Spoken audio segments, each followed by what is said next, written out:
The Life of Ty, Penguin Problems, Chapter 4. When I wake up the next morning, there's something under my bed. It's past 7 o'clock and Mom has told me 3 times to get up. But I can't because the thing under my bed is bumping and lashing its tail. It's Weenie's cat, Sweetie Pie. Every time I sneakily sneak my foot out, Sweetie Pie swipes at it. I hear Mom on the staircase. She's heading toward my room. Uh-oh. Ty, this is the 3rd time I've had to call you to breakfast, she says, sagging against the door frame. The 4th, actually. I'm getting up, I promise. Baby, you're not. You're lying there like a lump. Okay, but... No buts, she says, and she uses her sharp voice. Get your hindquarters moving, bucko. Then she just leaves, without even asking what's making me stay stuck in bed. I stick my tongue out at her even though she's gone. Teensy baby Maggie gets to sleep in her crib, la la la, until Mom goes and gets her. I have to get up by myself, only I can't because of Sweetie Pie. I stick my tongue out at Teensy baby Maggie even though she's in her own room. In my head, I say, big fat meanie baby.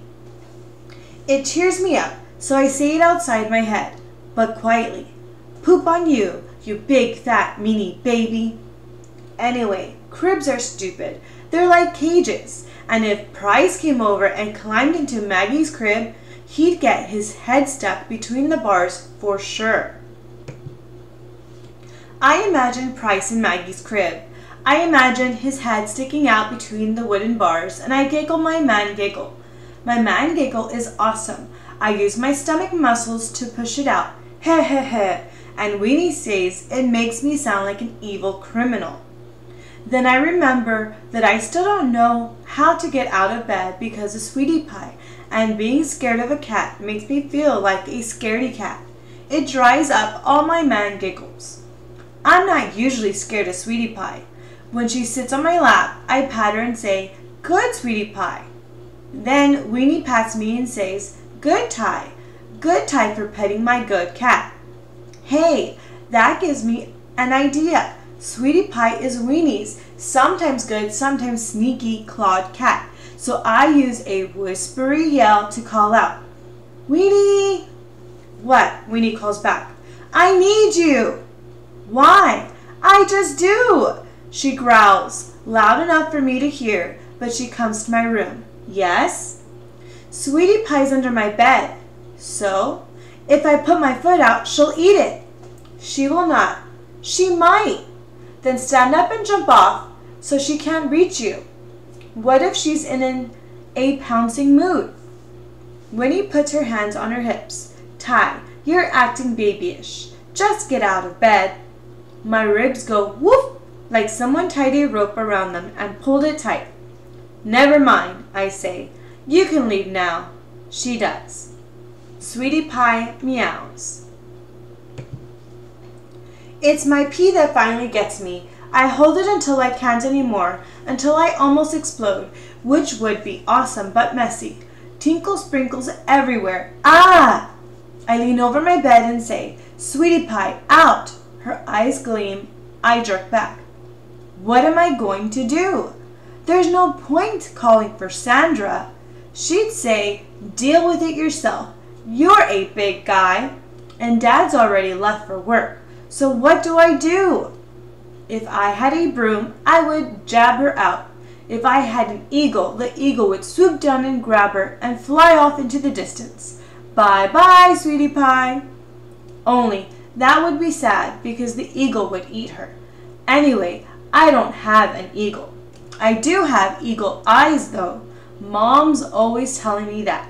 She'll say, Ty, will you see if you can find the safety pin I dropped? And when I do, she says, you're my darling dude. Have eagle eyes. Thank you. I turn on my eagle eyes and scan my room. There's got to be something I can use. My lava lamp? My copy of Toys Go Out? How about, aha, my old pal, the Dustbuster. Mom gave it to me because I love it and because I begged. I get lots of things that way. A gold belt of Winnie's with 2 hearts that hook together. I think it came from a pirate ship. A dragon puppet I gave Dad for Father's Day. One of teensy baby Maggie's burp cloths because it already was mine. It says tie on it and everything. So even though it was a handy-down, Mom wasn't allowed to say, "Here, teensy baby Maggie, this can be yours now." It has a football embroidered on it and a little boy wearing a red cap and a yellow shirt. And it's mine. The dustbuster's blue and called the Shark. It's cordless except when it's plugged into the wall. When the light on the side is red, the battery needs charging.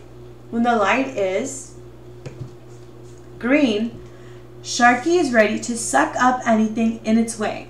I kick off my covers and scooch to the end of my bed, closest to my dresser.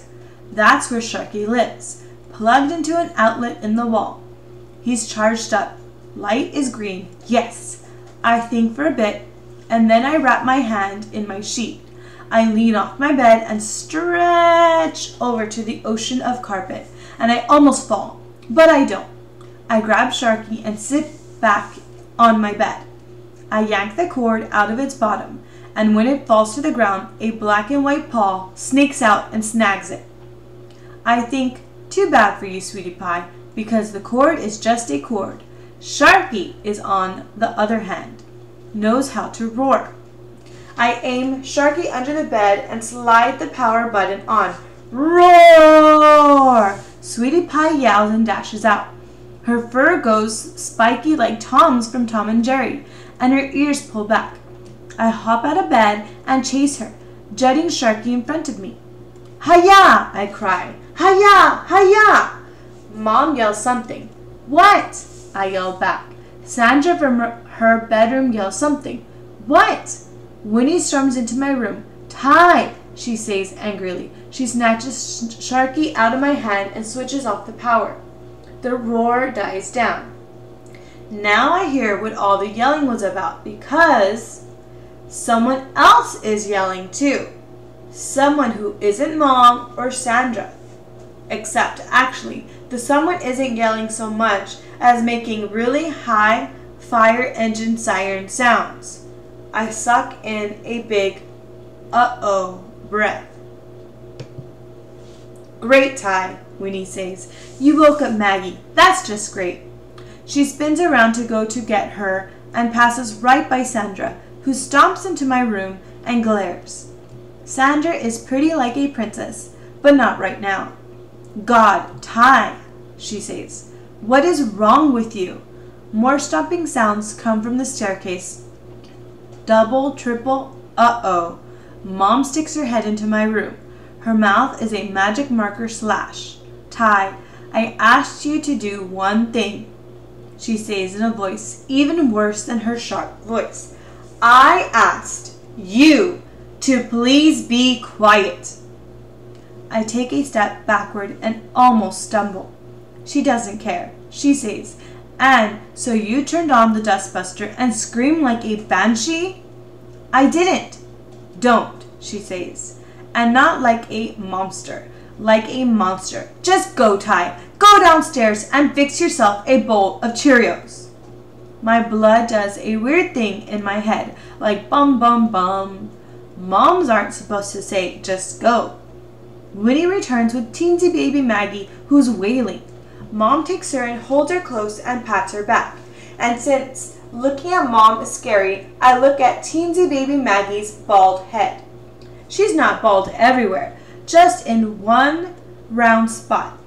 Baby Maggie's unbald hair is the color of the dishwashing stuff Mom keeps under the kitchen sink. Pale, pale, very pale gold. My hair is the color of honey, Mom says, but really it's brown.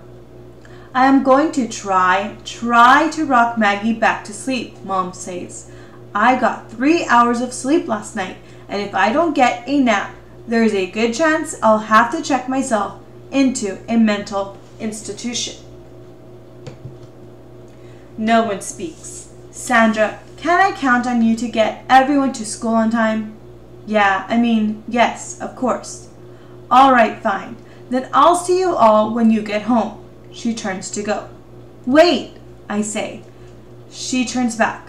Hug? I say in a smallish way. Mom doesn't want to. She doesn't want to hug her own son. I can see it on her face. Stupid hot wet spots push their way into my eyes. Stupid, stupid, stupid. Mom sighs. She shifts teensy baby Maggie to one arm and opens her other arm. I go to her and she hugs me. Kiss? I say in an even smallerish way. She kisses my cheek, then she says, now go, all of you. I love you, but unbeat.